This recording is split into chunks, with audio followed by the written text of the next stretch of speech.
Bom dia a todas e todos que amanheceram numa quinta-feira para a gente conversar sobre primeiros cuidados psicológicos.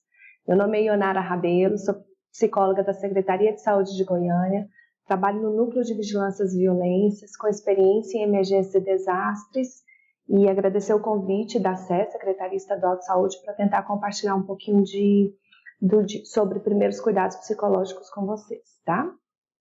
Vamos lá. Essa aula se baseia nesses 3 documentos que estão aí e vão estar no final também nas referências bibliográficas. Um é da Organização Pan-Americana de Saúde, Proteção da Saúde Mental em Situações de Epidemias. O segundo é Primeiros Cuidados Psicológicos, um guia para trabalhadores de campo. E o terceiro e mais recente é esse guia preliminar sobre como lidar com os aspectos psicossociais de saúde mental referentes ao surto de Covid-19. Vocês estão vendo que já é a versão 1.5. E na referência vai ter o link para vocês acessarem essas 3 bibliografias. E no Google também, se você digitar o nome, facilmente é possível colocar. Bom, primeiro as questões de como é que essa epidemia nos afeta, né? É muito comum a gente já começar a sentir estressado, preocupado. Reações comuns das pessoas que são afetadas direta e indiretamente podem incluir muito medo de adoecer e morrer, que é o que a gente está vendo na população em geral agora. Evitar procurar estabelecimentos de saúde devido ao medo de ser infectado enquanto é atendido. Alguns de vocês já podem ter percebido isso, um certo esvaziamento dos serviços de saúde pelo medo das pessoas, e aí isso é problemático, porque pessoas vão necessitar e o medo vai impedir, ela não vai ser atendida a tempo. Medo de perder os meios de subsistência, não poder trabalhar durante o isolamento, ser demitido do trabalho. Também essa pauta a gente já percebeu nas relações, principalmente das populações mais vulneráveis, população autônoma, e daí uma incidência forte para que o governo apresente iniciativas, né, para que essa renda seja distribuída para as pessoas que mais precisam nesse momento. O medo de ser socialmente excluído, colocado em quarentena por ser associado à doença. Por exemplo, o IASC coloca o racismo contra pessoas que são ou vieram de áreas infectadas. Eles colocam racismo, mas eu acho que talvez seria a estigmatização. O estigma seria a questão mais pertinente. Sentir-se vulnerável a proteger os que amam e medo de perdê-los por causa do vírus, principalmente entre profissionais de saúde. A lógica de eu preciso trabalhar e o meu medo de, ao voltar para casa, contaminar algum dos meus familiares. Tenho medo de ser separada das pessoas que ama, de cuidadores devido ao regime de quarentena, se precisar do isolamento em alguns momentos. A recusa em cuidar de crianças desacompanhadas ou separadas, pessoas com deficiência ou idosos devido ao medo de infecção, porque os pais ou cuidadores estiveram em quarentena ou internação. Isso aqui a gente viu muito na epidemia de ebola, em que quando os adultos de uma determinada residência tornavam-se positivos ou suspeitos, ninguém da família ou da vizinhança queria mais atender ou ir lá cuidar dessas crianças ou das pessoas acamadas ou com transtorno mental. E isso já acende um alerta para nós que quando os casos começarem a se disseminar em larga escala, que é o que pode acontecer nas próximas semanas, uma grande rede intersetorial já precisa estar sendo preparada desde agora, um conselho tutelar, com SUAS, para que a gente ampare essas famílias e não entre em desespero tentando encontrar alternativas só quando a coisa acontecer. O sentimento de desamparo, tédio, solidão e depressão devido ao isolamento, tanto as pessoas que já estão nesse distanciamento social, quanto aquelas que vão entrar em isolamento no momento que apresentarem sinais e sintomas. Uma coisa é o impacto psicológico de pessoas que estão em distanciamento, em que ela faz isso pela coletividade, ela atende às orientações do governo, então a lógica de distanciamento agora é fundamental para que a gente prepare o serviço de saúde. Mas no momento em que iniciar a contaminação já de forma descontrolada, o que a gente percebe é que ao ir a uma unidade de saúde, porque os sintomas estão mais graves, porque se tiver só sintomas gripais leves é para ficar em casa, mas ao ir à unidade de saúde, ser feita a notificação, ser feitas as orientações para que essa pessoa se isole, o impacto psicológico disso é muito maior do que apenas o distanciamento que está sendo colocado agora, né? E em alguns países o medo por reviver a experiência de uma epidemia anterior. A gente teve aqui pessoas que já passaram pela epidemia de Zika e H1N1 e o sofrimento que adveio dessa epidemia, quem estava mais próximo, e aí o medo de reviver aquilo que já aconteceu anteriormente, né? Então a gente começa perguntando como é que você e sua equipe têm se sentido. alguns segundos para você pensar quais os principais sentimentos têm aparecido agora, quais as reações psicológicas estão aparecendo agora. Porque nesse momento o que está aparecendo é mais em relação ao medo e ao pânico que a gente tem vivenciado por grande parte da população. Daqui a algumas semanas, e para algumas equipes já iniciou agora, né, principalmente nas equipes nos hospitais de referência privados e públicos que estão recebendo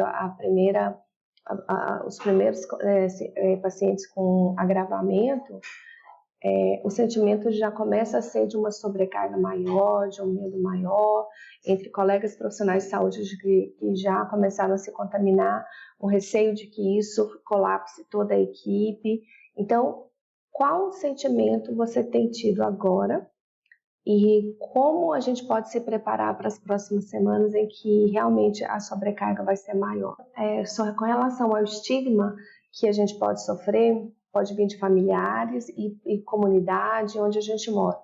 Então, na verdade, o que a gente pensa é que as equipes já precisam se preparar para os primeiros casos positivos que vão acontecer entre nós. E ninguém tem certeza se a contaminação vai acontecer no local de trabalho, ou quando eu fui ao supermercado, ou quando eu fui até uma drogaria para comprar alguma outra coisa, porque as medidas de biossegurança são importantes, mas como há uma alta transmissibilidade do vírus e como ele já está rodando numa contaminação comunitária em alguns municípios, como a cidade de Goiânia, o que a gente sabe é que a possibilidade de contaminação é alta. Então, como que a equipe vai se preparar para acolher esse primeiro colega?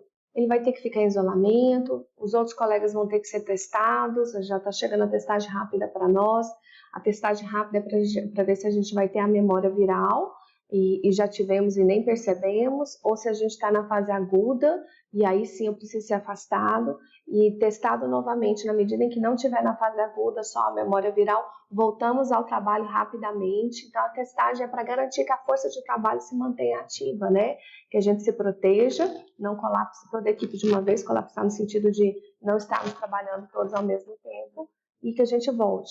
Então, a gente sofre estigma da população por ser talvez aquelas pessoas que eles imaginam que estariam levando e trazendo vírus, quando isso não é verdade. A gente sofre com as medidas restritas de biossegurança, então tem muita tensão física com o equipamento protetor. Quem já se paramentou já percebeu o quanto é difícil mantê-lo, principalmente nas áreas de isolamento. O isolamento físico, fazendo com que seja difícil oferecer conforto a alguém que esteja doente ou muito aflito. Então, a impossibilidade do toque, do se aproximar, o cuidado que precisa ser a depender do tipo de procedimento a mais de 1 metro de distância, a depender do tipo de procedimento totalmente paramentado e o paciente nem enxergando o nosso rosto, né? Um constante estado de atenção e vigilância, isso é importantíssimo, porque a gente vê profissionais de saúde que se paramentam corretamente, higienizam as mãos, se desparamentam corretamente, saem para o corredor, encosta na parede e vai conversar com um colega bem próximo. Vai para a sala de refeitório, fica próximo tomando café. E aí o que a gente está vendo é que nesses momentos a biossegurança está sendo esquecida. Então, não tocar o rosto, a higiene das mãos o tempo todo, não tocar na máscara pela frente, não sair com a máscara andando pelo corredor, descer para conversar, sobe de novo, desce para beber água, não. Se tocou aqui já uma contaminação, higieniza e descarta corretamente a máscara fora, né? E isso também causa estresse, os procedimentos rigorosos que precisam ser seguidos, que impedem essa autonomia e espontaneidade, principalmente nós como um povo brasileiro latino-americano que adora abraçar, conversar, rir, tocar. Esse controle corporal é muito mais rígido agora e isso vai criando uma sensação de afastamento que é difícil para nós. Com o passar das próximas semanas, a gente vai ter uma maior demanda no ambiente de trabalho, incluindo longas jornadas, aumento do número de pacientes e ter que manter sempre atualizado com as melhores práticas e informações. Então, além da gente ter que atender, as longas horas que a gente precisa se dedicar, e aí os gestores têm que ficar atentos para que isso seja, a gente possa ter pessoas que vão nos substituir, os rodízios, o cuidado com essas horas de trabalho. A gente tem que ler constantemente para a gente saber, por exemplo, a última nota técnica da Anvisa sobre os procedimentos de EPI. Eu preciso ler, ela já foi atualizada mais de 3 vezes, eu acho, e eu preciso saber como vou me paramentar, o que eu preciso em cada área onde há um procedimento. A capacidade reduzida de usar apoio social por conta da jornada intensa de trabalho e estigma da comunidade com os trabalhadores da linha de frente. Essa capacidade reduzida de apoio é tudo aquilo que a gente tinha no final de semana, fazer pamonhada, churrasco em família, ir para o Rio, isso reduz. Então, aquela possibilidade que a gente tinha de desestressar, contando com o apoio de pessoas que não vão falar sobre o trabalho, pessoas que vão falar sobre a vida, isso fica reduzido, pode nos sobrecarregar também. O autocuidado básico fica reduzido devido à diminuição da capacidade ou vitalidade pessoal, principalmente entre as pessoas que vivem com alguma deficiência. Então, cada vez mais os nossos profissionais também, que são grupos de risco, o autocuidado deles vai ficar comprometido e a gente precisa cuidar deles, tirá-los da linha de frente, porque essa capacidade de vitalidade ou como que eu posso me cuidar, ela pode ser comprometida. A gente ainda tem informações suficientes sobre a exposição a longo prazo a indivíduos infectados. Então, a cada momento surgem mais estudos para falar para a gente como a exposição, que jeito que a gente tem que paramentar, que jeito que é o isolamento. Então, falta ainda informações e isso causa muita angústia entre nós, não ter a certeza do como fazer corretamente. E muito medo de ter trabalhadores na linha de frente possam transmitir o Covid aos amigos e familiares, e medo dos próprios trabalhadores e da família com quem a gente convive. Essa é a pirâmide do IAS, que você tem um outro material que chama Diretrizes para Atenção Psicossocial e Saúde Mental em Situações Humanitárias, que ele é perfeito para todas as situações de desastre, epidemias, conflito armado. Mas só que desse mesmo livro surgiu essa do IAS que eu estou apresentando aqui, que ela fala dessa pirâmide de intervenções de saúde mental e apoio psicossocial. Então, uma coisa importantíssima a falar é que a gente não está falando de saúde mental e apoio psicossocial como CAPS, como apenas as pessoas que estão agudizando ou como as pessoas que estão tendo um transtorno psiquiátrico grave. A gente está falando de uma linha de cuidado que precisa ser feita por todos os trabalhadores, em todos os níveis da saúde, da assistência social, da educação, até os demais políticas intersetoriais.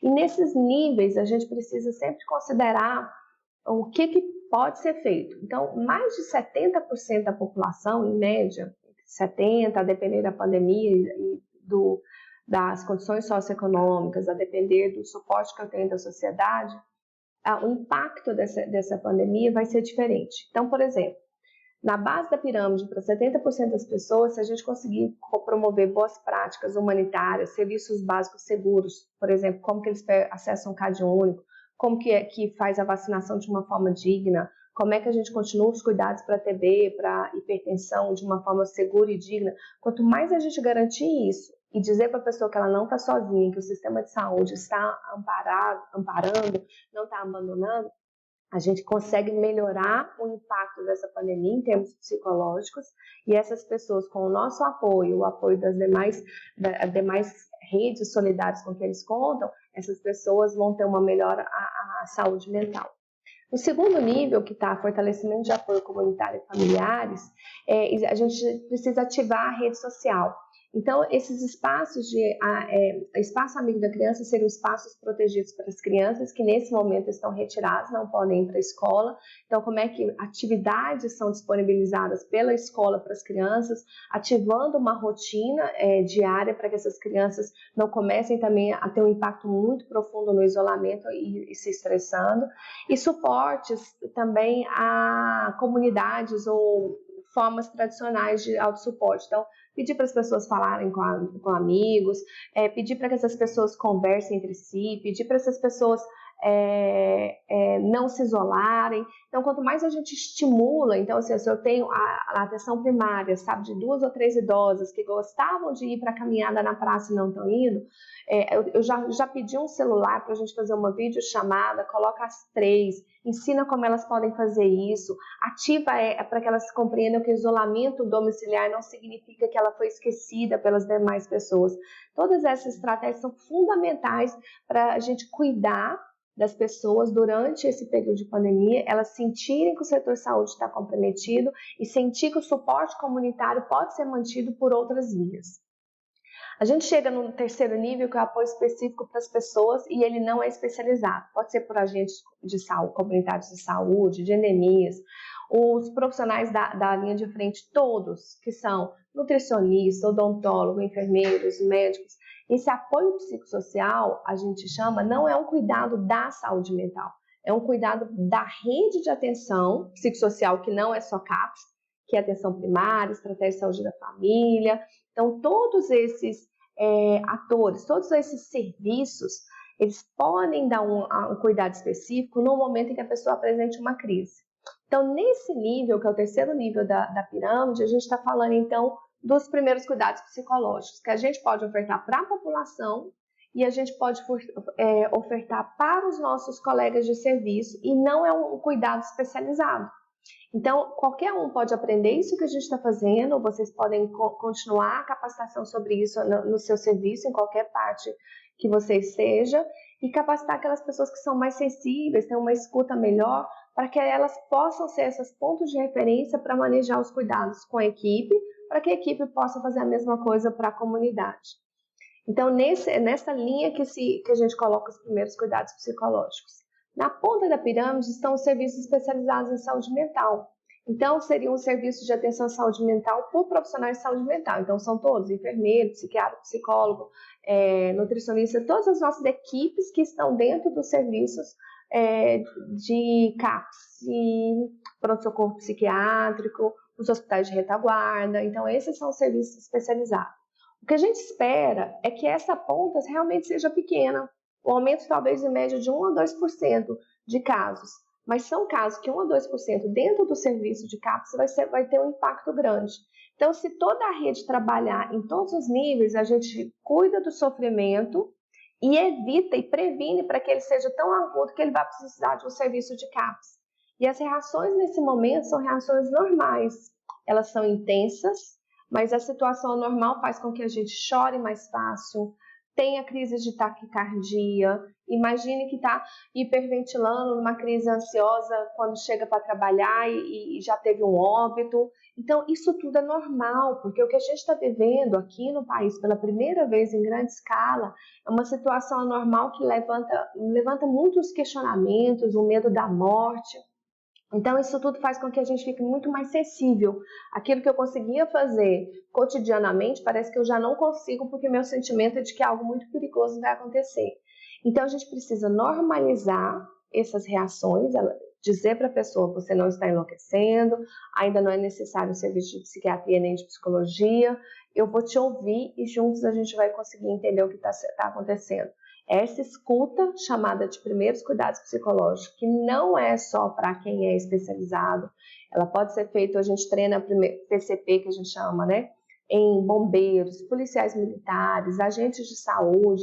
Então, essa estratégia é de um acolhimento e uma escuta no momento que a pessoa está apresentando um sofrimento intenso, ela é de qualquer pessoa da rede, e é isso que vai nos ajudar a sermos ouvidos, a sermos cuidados e evitar que esse sofrimento se transforme em adoecimento. O que são esses primeiros, né? O Projeto SPER e o IASC, né, eles começaram a escrever sobre os primeiros cuidados psicológicos como uma resposta humana e de apoio às pessoas em situação de sofrimento e com necessidade de apoio. Então, o que é? Uma oferta de apoio, um cuidado prático que não é invasivo, em que a gente avalia as necessidades e preocupações da pessoa, ajuda as pessoas a suprir as necessidades básicas. Quando a gente está falando de população, vai chegar num momento que, assim, quem cuida das crianças, a alimentação, como é que vai pagar as contas. Então, ofertar informações sobre como essa pessoa pode acessar recursos na rede intersetorial de políticas públicas ou de terceiro setor.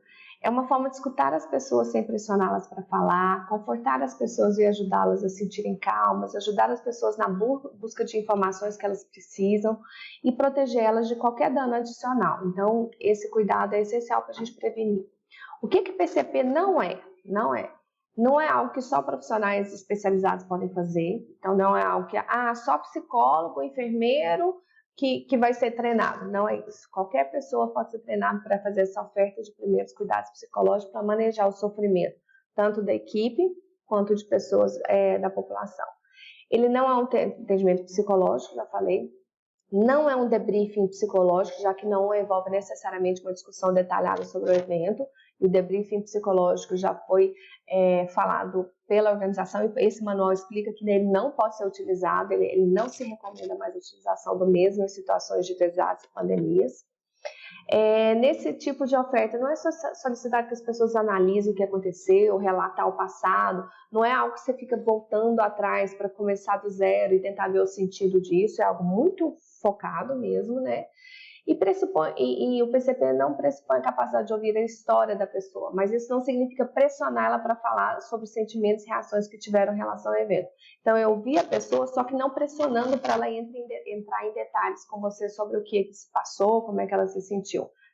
Bom, então, continuando, para melhorar um pouquinho o áudio, né? Por isso que a gente parou. Então, as pessoas precisam se sentir seguras, próximas pessoas, calmas e esperançosas.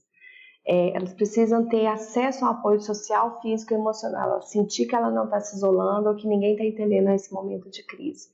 E elas precisam sentir que elas são capazes de ajudar a si mesmas enquanto indivíduo e comunidade. A gente resgatar a capacidade que essa pessoa tem de reagir e de entender, lembrar que ela tem recursos que ela não está lembrando nesse momento. Quem que precisa de apoio? Quando a gente está atendendo população de desastre, seria isso. Isso aqui eu recortei e colei do PCP. Lá tem um manual muito tranquilo, né? Pessoas com lesões sérias, que estejam abaladas a ponto de não conseguir cuidar de si, pessoas que podem ferir a si mesmas, que podem ferir as outras. Se a gente se adaptar a isso, a tentar adaptar a profissionais, é ficar atento às pessoas que estão demonstrando uma sobrecarga de trabalho, alterando o humor muito fortemente, um choro, a irritação, falando mais alto. Você percebe uma alteração de comportamento, aquela pessoa que era calma e tranquila, ela já se irrita facilmente. Então, esses seriam os casos, ou pessoas que estão tendo crise já dentro do serviço, congelando, chorando, ou agredindo uns aos outros, discutindo em equipe, né? Quando que ele pode ser oferecido, né? Aqui, quando a gente fala de desastre, a gente vai direcionar para as pessoas que foram afetadas por um evento ou emergência em crise, né? Então, no primeiro contato com pessoas muito abaladas após um terremoto, a gente oferta. Não ocorre, às vezes, após uma situação, mas às vezes leva dias para a pessoa precisar. Aqui a gente já está numa pandemia que é algo crônico. Então, vai ter momentos em que, por exemplo, eu imagino quando tiver uma pessoa da equipe positiva para a Covid ou com suspeita, vai ser um momento de maior estresse, que pessoas podem se abalar mais facilmente, e aí a gente pode ofertar os primeiros cuidados psicológicos. No momento de óbito de alguém da equipe, isso também pode acontecer. Então, a gente precisa também pensar nesses momentos que a gente precisa olhar e ofertar uma escuta genuína para que as pessoas se sintam protegidas e amparadas. Onde você tem que olhar um lugar seguro, afastar, não fazer isso numa sala de espera, numa sala de refeitório em que está todo mundo conversando, né? Então, você se afasta um pouquinho, né? Mesmo aqui a gente tinha abrigo, assentamento, você tem que ter um mínimo de privacidade para conversar com essa pessoa. E lá tem mais detalhes também. Você precisa observar a segurança, evitar que as suas ações coloquem a pessoa em maior risco ou dano. Nesse caso da pandemia, se eu não posso ter o contato, se eu não posso ter o toque, então eu não posso abraçar, eu não posso acalentar, eu não posso chorar junto, chorar assim, eu posso chorar, mas não as duas se abraçam ou os dois se abraçam para chorar, porque isso vai ser um maior risco de contaminação entre nós da equipe. Então, essa oferta de cuidado é uma oferta mais olho no olho, em que você vai demonstrando que está ouvindo. Se a pessoa está chorando muito, você se silencia e fala: estou aqui do seu lado, vou continuar aqui. Sem pressão para nada mais. Então, é isso. Então, nesse caso, para nós, a segurança é uma segurança conectada à biossegurança, mas ao mesmo tempo tentando promover conforto, né? Dignidade, a gente sempre precisa tratar as pessoas com respeito, de acordo com as normas sociais aqui, culturais, porque tem países muçulmanos que são totalmente distintos quando a gente vai trabalhar lá.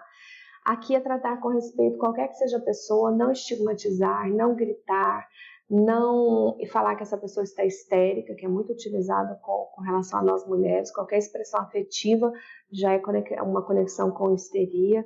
Então é um respeito aos sentimentos que são muito fortes e trabalhar a partir disso aí. E a questão de direitos, né? A pessoa tem direito a uma oferta, e isso entre nós da saúde também. Aqui é um alerta para as pessoas que são mais suscetíveis e tem as orientações também como lidar com os grupos mais vulneráveis ao pensarmos na população que a gente atende. Quais são os princípios do PCP? Você precisa se preparar, você precisa observar, você precisa escutar e você precisa aproximar. Então, esses 4 princípios são fundamentais. Então, a gente vai passar um pouquinho por eles.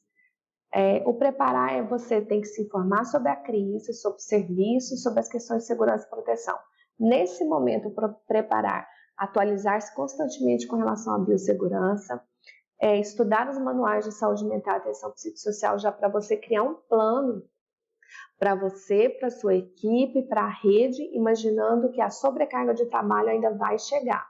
Então, como é que eu amparo a minha equipe? Como é que eu crio um plano de contingência para quando a primeira pessoa da minha equipe for contaminada? Como é que eu imagino que possa lidar com óbitos mesmo na equipe? Então, não é um terrorismo, mas se a gente se prepara, a gente sabe que se o telefone tocar, geralmente um sábado ou domingo, às 7 horas da noite, eu sei para quem ligar, eu sei a quem eu vou recorrer. Eu sei, porque no plano de contingência eu tenho as ligações, para quem eu vou informar, quem pode começar a apoiar aquela família, quem tem os telefones de contato. Isso tudo é importante. Preparar com informações fidedignas. Se a gente já sabe que o excesso de informação ou de exposição às notícias vai aumentar o estresse, eu já cuidar da minha equipe para que evite fake news, evite ficar fazendo essas comunicações no grupo, vamos pactuar qual vai ser a fonte segura entre nós, então que eu entenda o que está acontecendo, que eu não fique fazendo alertas e alardes de notícias falsas que vão desestabilizar a equipe, não vai cuidar dela e, pelo contrário, vai tirar a atenção do que é importante.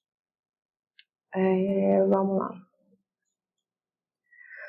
Observar. Então, a gente tem que verificar a segurança dessa pessoa, onde ela está, se ela chega chorando, se ela começa a se irritar. Então, verifique se há pessoas com necessidades básicas evidentes. Isso aqui é quando a gente chega num espaço de um desastre mesmo, né? O escutar seria como que a gente aborda as pessoas que precisam de ajuda, é a gente ofertar essa escuta, não é ficar assim, eu sou a pessoa de plantão de hoje para ouvir caso alguém se sinta muito mobilizado pelo que aconteceu. É observar e ir ao encontro das pessoas que você detecta e fazer uma oferta de escuta, né? E o aproximar também. O que a gente pode fazer? Tem que encontrar um lugar calmo para falar, minimizar as distrações. Tenha sempre informação atual, você tem que saber o que está acontecendo. Seja honesto sobre aquilo que você não sabe. E se a pessoa precisa dessa informação, se é alguma coisa sobre mudança de fluxo, de processo de trabalho, fala, nós vamos procurar junto. O que você precisa saber sobre isso? E aí converse sobre ela. Deixa a pessoa perceber que você a ouve, não tenta interromper já dando explicações. Olhe atentamente seus olhos, balance a cabeça. Então esse é o momento olho no olho. Ser paciente e calmo, dê informação clara, respeite o direito da pessoa tomar as próprias decisões. Então não é você que vai falar para ela o que ela vai fazer, é junto com ela acatar e acompanhar como que ela vai decidir sobre o que ela precisa. Ficar atento e colocar de lado a sua opinião sobre o assunto, isso é essencial. E seja sensível, reconheça como eles podem estar se sentindo. Eu sinto muito, eu posso imaginar como isso te traz tristeza, incerteza, medo, insegurança. Você confirmar, validar o sentimento. Então, isso aqui é importante. No manual, ele coloca algumas situações que eu acho que as equipes já vivenciaram, tem como elas escreverem o cenário de algumas, ou já ouviram dizer o que está acontecendo em outras equipes, e aí fazer um treinamento, uma dramatização entre vocês e como é que vocês fariam nessa situação, com o que pode e o que não pode. Deixa claro que mesmo que a pessoa não queira atenção agora, eles podem buscar apoio em qualquer momento futuro. Então, se você buscou para ofertar uma escuta, a pessoa, não, eu estou bem, não quero falar sobre isso agora não, coloque-se à disposição, eu estou aqui se você precisar. Respeite a privacidade, mantenha a confidencialidade das histórias, jamais sair compartilhando o que a pessoa te passou. Reconhecer a força pessoal e como que ela já consegue ajudar a si mesmas, né? Reconhecer o quanto ela já construiu em outros momentos de estresse, validar com ela como é que ela fez essa construção, permitir talvez o silêncio, ter certeza que você está entendendo o que a pessoa diz. Às vezes vem numa enxurrada de coisas falando rápido, aí você fala assim, deixa eu entender. Aí você fala bem pausadamente. Você está me dizendo isso e isso. Ela, não, eu queria dizer que isso aconteceu há muito tempo, o que eu queria dizer agora era isso. Sempre se comportar de forma apropriada, não aproximar, tocar a cabeça, o rosto, né? Não tem isso. Não fazer. Não pressionar a pessoa para contar a história dela, não retirar a força pessoal dela e senso de que ela pode cuidar, colocando que você vai fazer tudo por ela e que você vai resolver a situação, não é isso. Não interromper ou mesmo pressionar ela para falar rapidamente, Não inventar o que você não sabe, não sair trazendo, mas eu acho que o prefeito, eu acho que o governador, isso não é a hora. Vamos tratar do que ela tem agora, de informação segura agora. Não sinta, pense ou haja como se você devesse resolver todos os problemas do paciente aqui, mas no caso dos colegas. Não usar termos técnicos, não fazer falsa promessa, não contar a ela a história de outros pacientes ou pessoas. Olha, você está muito mal, mas a outra enfermeira ou técnico de enfermagem, a família dela está sofrendo mais ainda porque tem uma pessoa que já está internada. Não é assim, gente, não faz comparação de sofrimento. Não julgue o que a pessoa fez ou não fez, ou como estão se sentindo.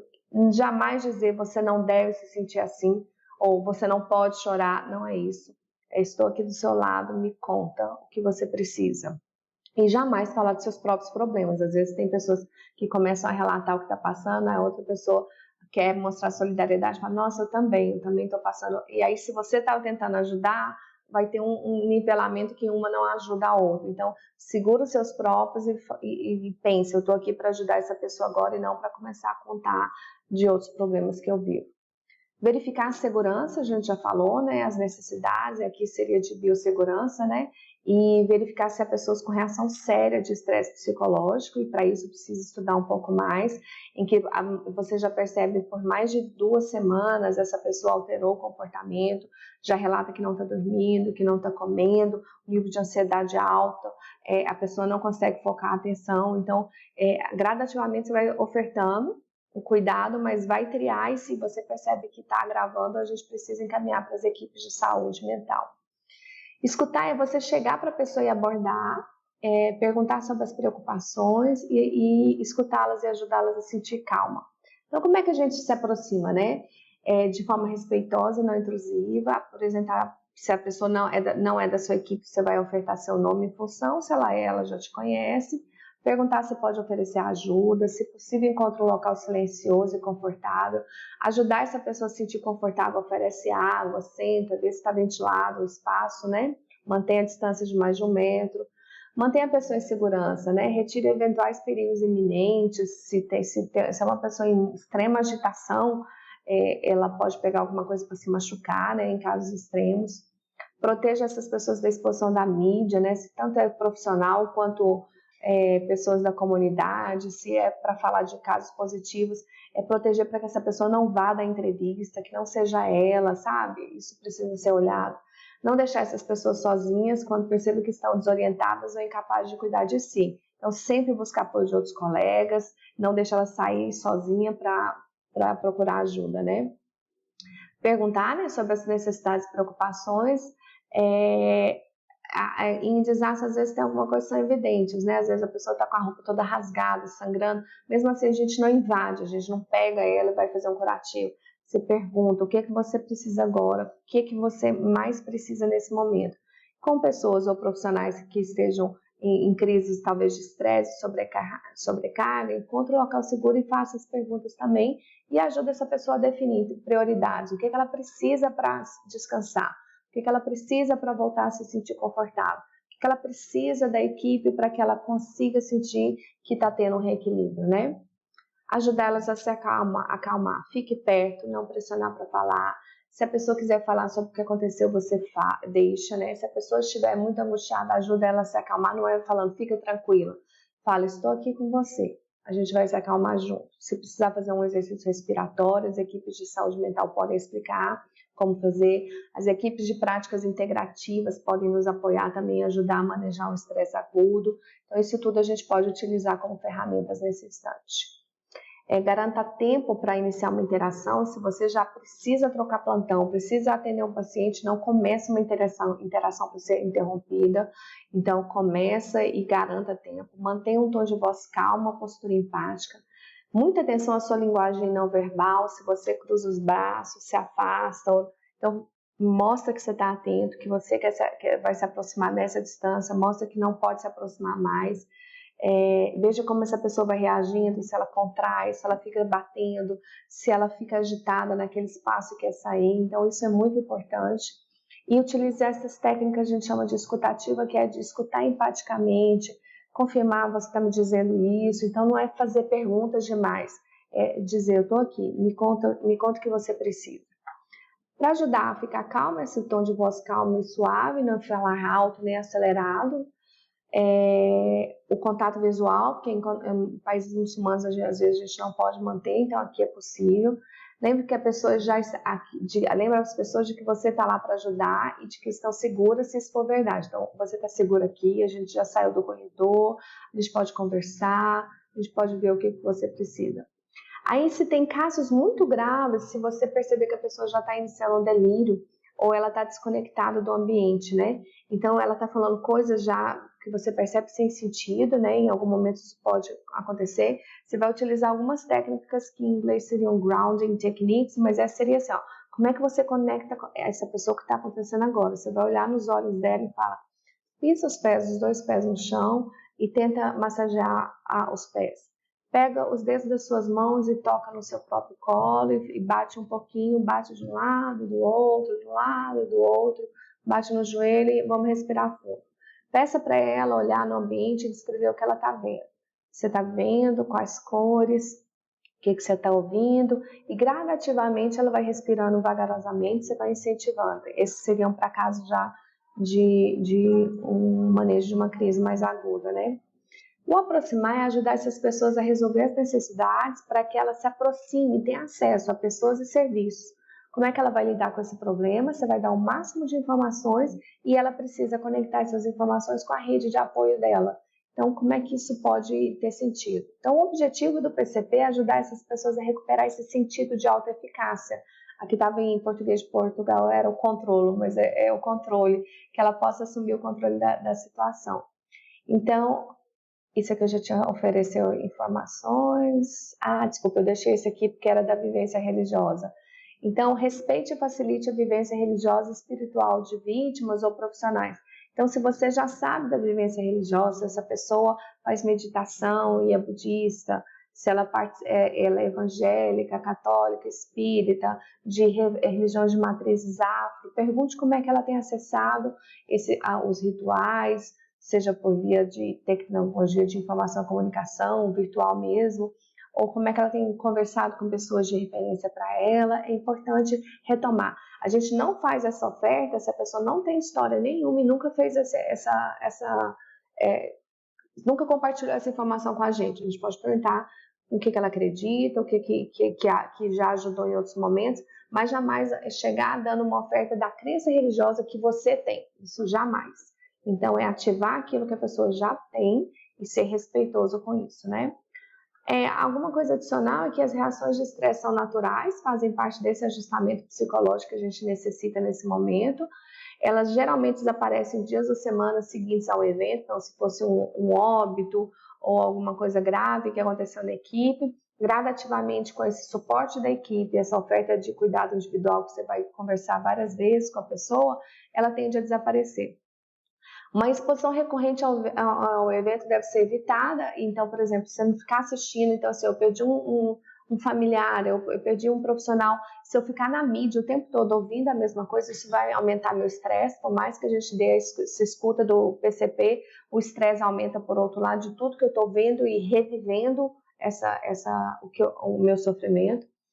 E se essas reações muito fortes que a gente espera agora, que vão continuar, mesmo na hora que a pandemia já diminuir, mesmo depois que o estresse diminuir, essas reações permanecerem após o primeiro mês, então continuar eu em alerta, ansiosa, não conseguindo vir trabalhar com calma, aí a gente precisa procurar ajuda especializada, os profissionais da saúde que têm os planos de saúde precisam procurar esses, conversar com o Sereste, o Centro de Referência em Saúde do Trabalhador, e conversar sobre quais estratégias de cuidado, mas se a gente já ofertar um cuidado naquela pirâmide, durante todo o tempo a gente está ofertando cuidado sabendo que é sofrimento, mas sabendo que a escuta do outro vai amparar o meu sofrimento e eu vou reativar as formas de me cuidar, tá? E aí, quais alertas de estratégias de enfrentamento, né? Chama coping em inglês, né? Sempre a gente precisa retomar a rotina, ou ter minimamente algumas rotinas em casa, não deixar de comer, não deixar de tomar banho, não deixar de dormir. Então, tem profissionais que não estão comendo na hora que começam os plantões. Então, ficar atento à equipe e um cuidar do outro para ver se a pessoa está dormindo corretamente. Incentivar que a pessoa realize atividade prazerosa. Ajudar a identificar. Então, a pessoa fala, não, eu estou chegando tão cansada que eu só deito e durmo. Então pergunta para a pessoa, o que você fez hoje para descansar? Não fiz nada. Então o que você fez ontem? Não fiz nada. E anteontem nada? Então já está errado. Num período de pandemia, o cuidado com a nossa saúde mental tem que ser constante. Então o que você vai fazer? O que te descansa? Ouvir música, ver filme, cantar, meditar, orar. Todo dia você vai ter que fazer, como se fosse uma prescrição mesmo medicamentosa. Uma prescrição psicológica de cuidado.